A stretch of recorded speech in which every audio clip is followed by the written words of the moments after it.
is. The sky above you bursts into light as the moon base glimmers in the sky. Could you measure me 4 inches away from those barrels there, please? Oh no!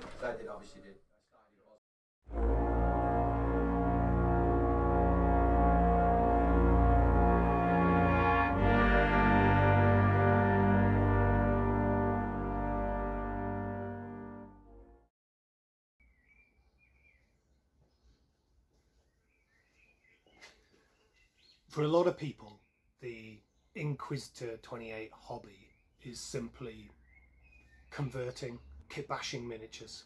Some people take it a step further and paint them. Some people get into taking photographs of them. And I think most of us enjoy sharing it. Instagram is a big one. I'm part of Discords. Don't see a whole lot on YouTube, and I'm trying to find as much as I can on YouTube, and when I see stuff I'm going to try and do more to big it up. And for a lot of people, that's where the hobby ends. And I need to say this in big capital letters, that that's totally okay. But for me, I want to get these miniatures on the table as much as I can, roll dice and evolve the narratives beyond just what's in my head and with other people. I want to discuss a couple of ways that I do that. I'm going to talk a bit about Necromunda in another video, the various game systems that are available, like Inquisimunda or Acolyte is a new one for Kill Team. But today I'm going to focus on a narrative 40k event where I got INQ28 miniatures on the table. Got my players, traditional 40k players, playing in a narrative way and planting the seeds for this Blanchitsu martial art that we all enjoy, of something different, miniatures that are different.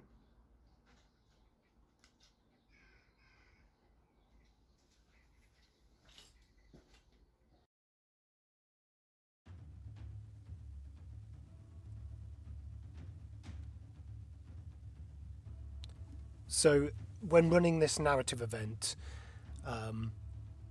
I split my group of 12 players into 3 different alliances, and I asked them to build a roster similar as you would do in a 9th edition crusade game of 50 power level, and I told them that at any point they'd be allowed to bring somewhere between 25 and 50 power level onto the board for a game. And now most games ended up being 25 power level. There was so much going on and I didn't have time to micromanage the power level for particular games. You'll understand a bit more when I talk about the table setup. But just first off, if you're interested in running an event, a narrative event similar to this, or you want to just straight up copy what I've done, I've provided a link in the notes below this video with a link to a Google Doc that explains the whole thing. Feel free to steal it, run your own event, and comment and let me know if you did and how it went, because I'd love to hear it.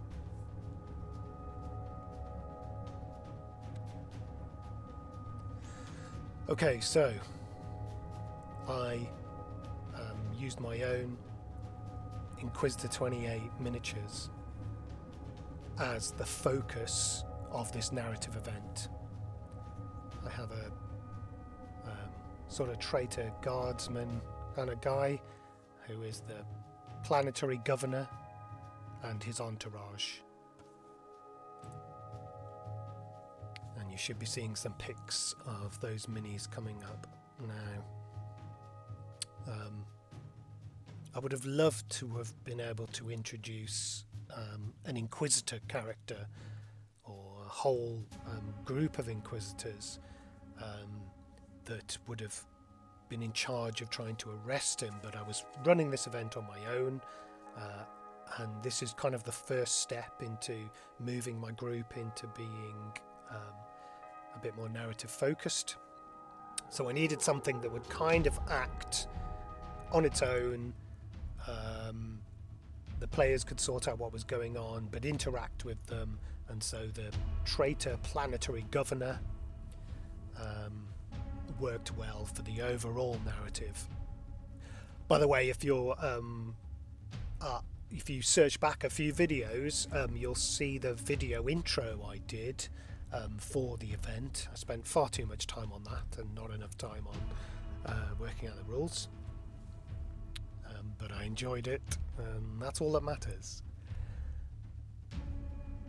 So I told the players there was a traitor planetary governor, and one alliance was to support them. That was the evil alliance.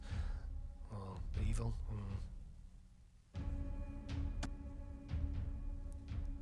So I got my 3 alliances.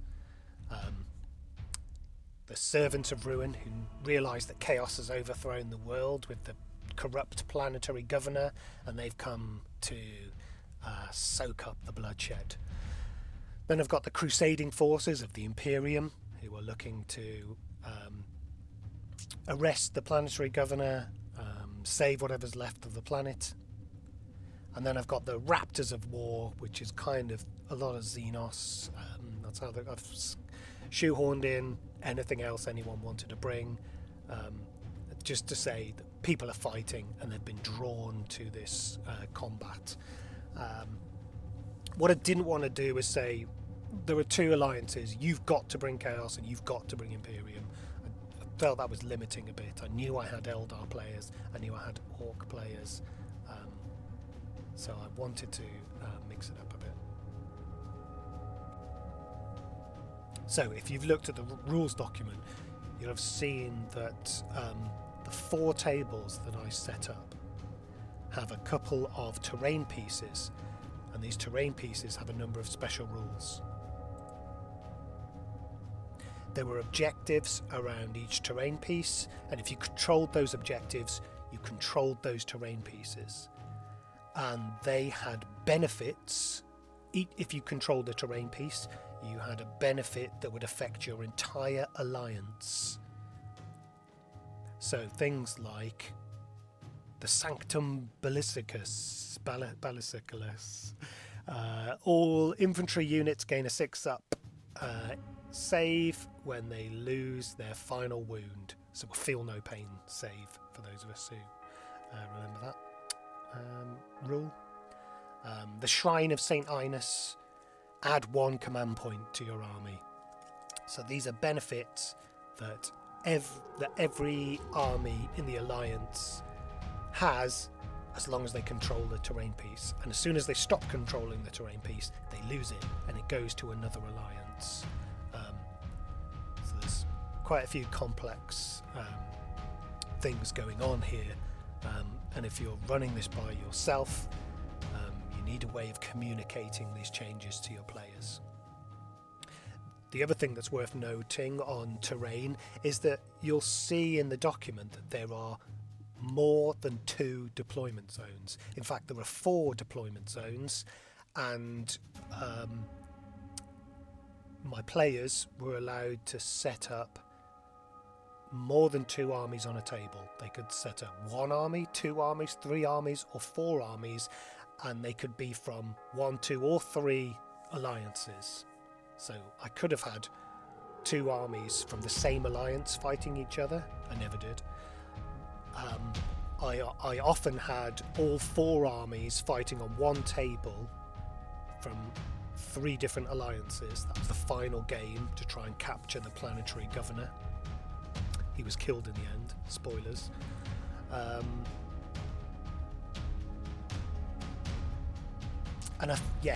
And so that's another reason why we kept it at 25-point power level, because I'm sure if you haven't played multiplayer 40k, if you think normal 40k takes a long time, multiplayer takes even longer.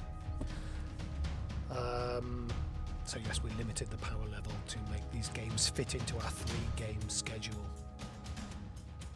Okay, so you will have hopefully seen some of the benefits of holding terrain pieces up that have flashed up on the screen, but again you can go to the Google Doc and get the whole lot of information on how to run this scenario.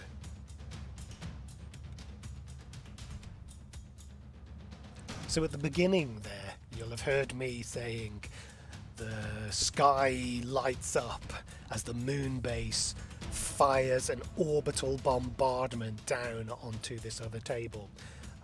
What you can't see in the video is there's a second room just in the top right, and that table was set up like a moon base. And as you'll know from the doc, one of the terrain pieces was a orbital bombardment station. And after the first turn, I gave the player who controlled it their card that said they could now orbital bombard other tables, but I wouldn't let them look at the other tables. I'd keep them in that other room, and I would periodically take photographs. You might have seen me in this video standing up on a chair occasionally to take photos, and I would give them to the player and say, this is the latest reconnaissance, and you can plot, you can zoom in. I showed it him on my phone, the photos I'd taken. Where on this table do you want your orbital strike to be? And this went down so well. It was easily the most memorable part of the event, for one player at least, who wanted to be on that table and in control of that and fought heavily for that moon base almost every game. So yes, definitely a highlight of the event.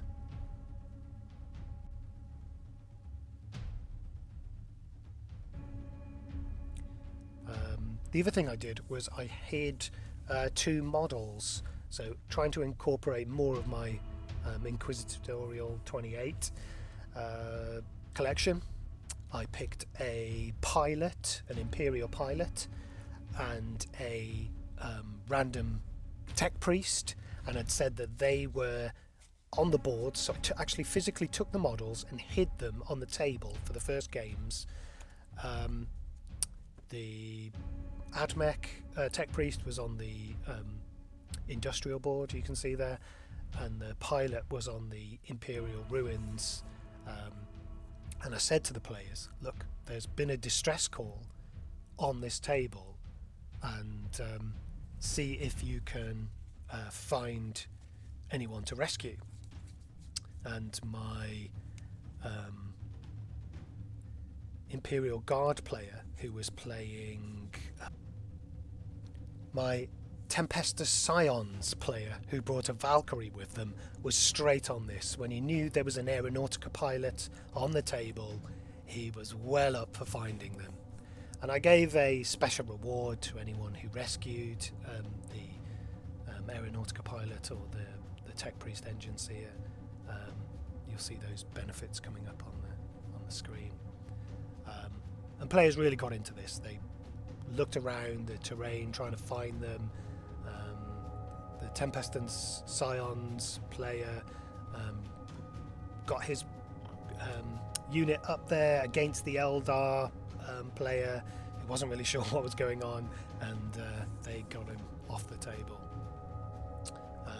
And the reason the Eldar player didn't quite understand what was going on there is because of the briefings.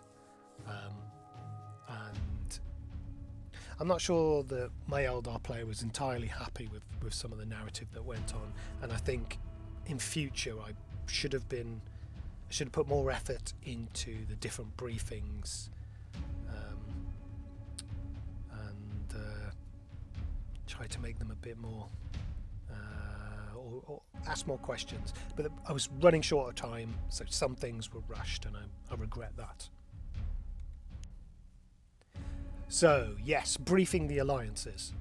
So I called in the 4 members of each alliance into that separate room where the moon base is, and before the game I would talk to them about what they wanted to do, what were their plans.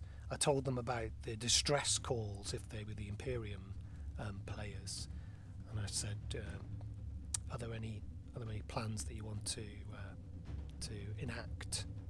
And I did this with all of the alliances. And when they told me things like, "Oh, we'd like to summon some demons," I would ask them for a bit more details, ask them to make some rolls, which was usually on a 3-up, and if they were successful, I took the open war cards from the open war deck and decided which would be the best one depending on their plan. So for the Chaos players, they wanted to cause a warp storm around one particular table, so that was nice and easy. I gave them the warp storm twist card from the open war deck. For the Xenos players, they wanted to cause a trap, so I gave them the outflank ruse card. There's lots of amazing cards in the open war deck, the twists and the ruses, and I wouldn't say I gave them out like candy, but I wanted the players to sort of discuss on a more meta level what their alliance was doing, what their individual armies were doing, and trying to bring in their own narrative into the game.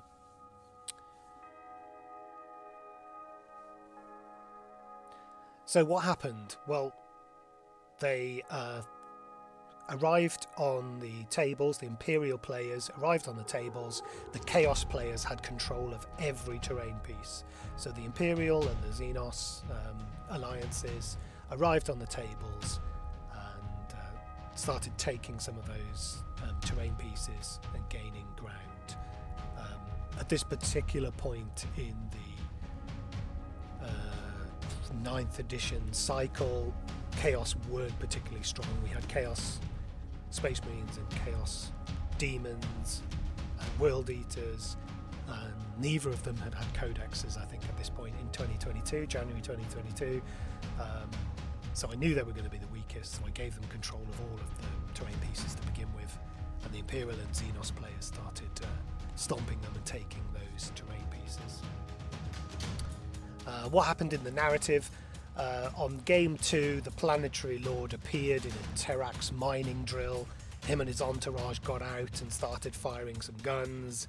But it was very quickly caught, his entourage killed, and there was an amazing moment where the Astra Militarum, Tempestus Scions player surrounded him and bundled him into the back of the Valkyrie. Another great highlight of the game was my Tempestus Scions player was really jumped into the narrative.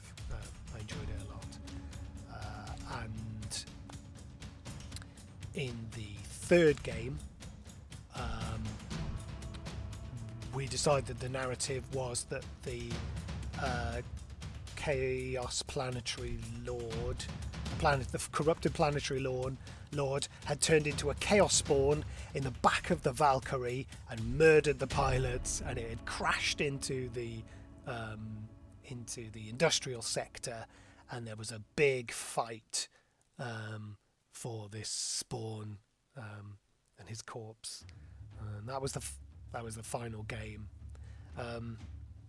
On another table, my Eldar player had awakened his Eldar spirits while fighting some Ultramarines and pulled up a Wraith Knight that erupted from the ice and started stomping around while there was still a psychic character on the table. As soon as that psychic character, I think it was a Farseer, was killed, the Wraith Knight kind of wandered off, leaving these 2 Ultramarine Blade Guard breathing heavily and kind of praising the Emperor that they'd survived.